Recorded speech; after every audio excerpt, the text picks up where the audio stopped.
I mean, doesn't this look like a nice dining experience, Carlin? The Empress. Well, the Empress, yes. The Empress looks like a very nice dining experience. I don't know about that Hierophant character. I don't like the Hierophant. I have an aversion to the Hierophant. And I know it's like leadership and stuff, but it's like it's too rigid for me. I don't like it. He is very rigid. He is. Well, a lot of people have an issue with the Emperor. So you would take the Emperor card over the Hierophant card? Of course, I'm an Aries. The Emperor's me. Yeah, I see what you're saying. Yeah. I like the Emperor better than the Hierophant too, I gotta say. The Emperor, I feel like has a softer side underneath that kind of like menacing look for some reason. I don't know. Maybe I'm just making that up. No, I think it's true. I mean, the Emperor is like, I mean, think of it like a 2-year-old, right? Is a tyrant, and it's similar to like a CEO, right? They can be tyrants as well. But all 2-year-olds have like a softer, nice side as well. You know, so one of my proudest moments ever on Twitter happened yesterday when and this might sound bizarre to some people who aren't like into Twitter like I am, sadly. But the Alexander Solzhenitsyn account followed me. And this was like a big deal for me. So this is the guy who wrote, this is not him, obviously, he's dead. But like, this is the guy who wrote the Gulag Archipelago. And it's just like, there's so many brilliant insights from this account. I love this account. It's so good. But anyway, I saw this tweet from it right before we started. And it just like resonated with me that it's like so much that I took a screenshot. And it says, one and the same human being is at various ages, under various circumstances, a totally different human being. At times, he is close to being a devil, at times to sainthood, but his name doesn't change. Into that name we ascribe a whole lot, good and evil.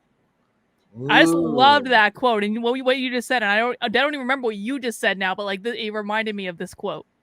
I think so too. I like it a lot. Well, I mean, we have to embrace our light as well as our dark, and our lightness is only as bright as the darkness it sits beside. I know a lot of people, I noticed, that suppress or repress their darker side. What they do is they attract like really toxic people, because in our relationships, we often attract our unlived selves. So I think there's an argument for really embracing, the darker aspects or the devilish aspects of our personality. Not to let them rule, but you know what I mean.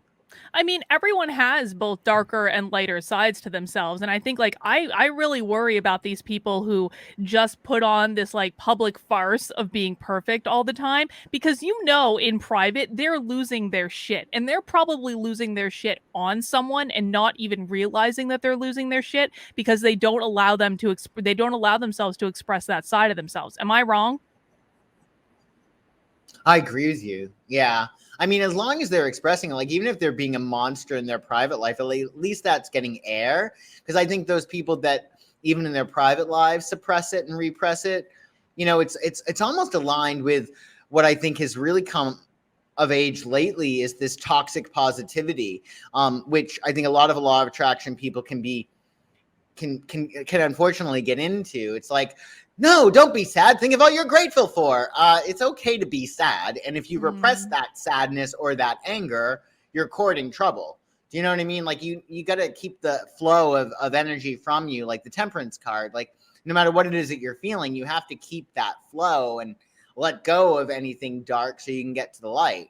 You know what I mean? What do you think happens to people when they repress, like, well, let me cut to the chase. Can people make themselves physically sick if they repress the darker side of themselves, if they keep that inside of them? Because like that to me would be like, you're keeping toxicity inside of you. You need to let it out. It needs to go somewhere. It needs to do something. Otherwise, it's going to manifest in a way that you don't want. Oh, it does all the time. Oh, yeah.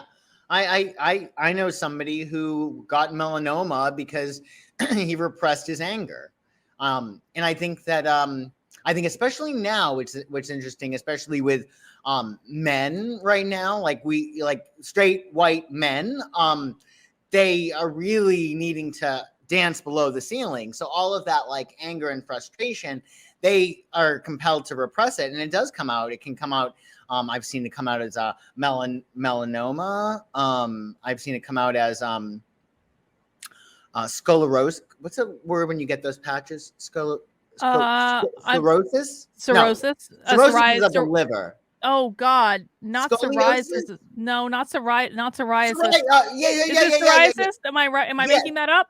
No. You're right. That, Aha. like, because that's again, like it's your skin is burning up, right? So you need to release anything that's negative, and I think that's why. I think that's why physicality is so important, because I think that when we sweat, or even massages, like we keep a lot of energy in our bodies, and I think the more that we can focus on our bodies and releasing the energy there, the more we'll be freed up to feel really, really good emotions. So yeah, I mean, it's terrible. At the same time, it's sort of like real anger, they say, only lasts like 13 seconds. And then after that, then we're just like in the dirty bathwater, and then we're existing in judgment. Do Oh, you know what I that's mean? interesting. So Yeah. real anger is like very quick, like a fiery, and then it's over, and then you're sitting there and you're probably judging yourself, to be honest, but you're putting that on, you're projecting that onto other people, and you're stewing in it. Am I right? Exactly. Because the thing is, anger is really, really helpful, because it tells you this is not who I am. I'm not Mm. living like this. And like after that, then you can adjust. But after that, those 13 seconds, now we're just milking it. Now we're just being dramatic, which has its place as well, right? Why might people want to why might people have an incentive to continue to be angry when it's when instead they could like let go of that anger and like move on? What is the incentive to like hang on to it, do you think? Because they're addicted to the emotions, right? We get Mm. addicted to certain emotions. Like, say, a lot of it has to do, I think, with trauma early on in our lives, right? Because we might grow up and be like, okay, I live in a safe universe, but our body doesn't know that, right? And our body is used to experiencing these emotions. So really what's key is getting addicted to better feeling emotions, because otherwise it's emotion is energy in motion. So some people who are addicted to lower emotions, like they need energy. It's like it's better to be angry than depressed. Like if you think of the emotional scale, Mm. anger is higher up on the emotional scale than depression, because like depression is closer to death.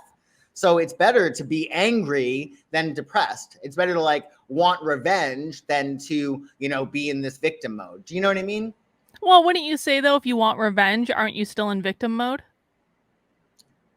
I think you're ready to victimize back if you want your revenge. Like, Oh, so it's like a reclaiming of your power sort of thing? I think so. I think it's about settling the score. Like, I don't think, obviously we shouldn't, be revengeful, but it's better than being depressed and wanting to die and giving up and like lying back and be like, I'm, whatever, I'm victim of the world I see. I think when you're in revenge mode, you're reclaiming your power and you're about ready to settle the score and you're hurting somebody else. And again, obviously that's not completely positive, but it's better than lying there and taking it. Do you know what Yeah. I mean? All right. Well, fair enough. That was an interesting intro to the show. I appreciated that. We Me should have more too. conversations like that, I think Joshua. so too, Carlin. I think they're Mm-hmm. really fun. I do too.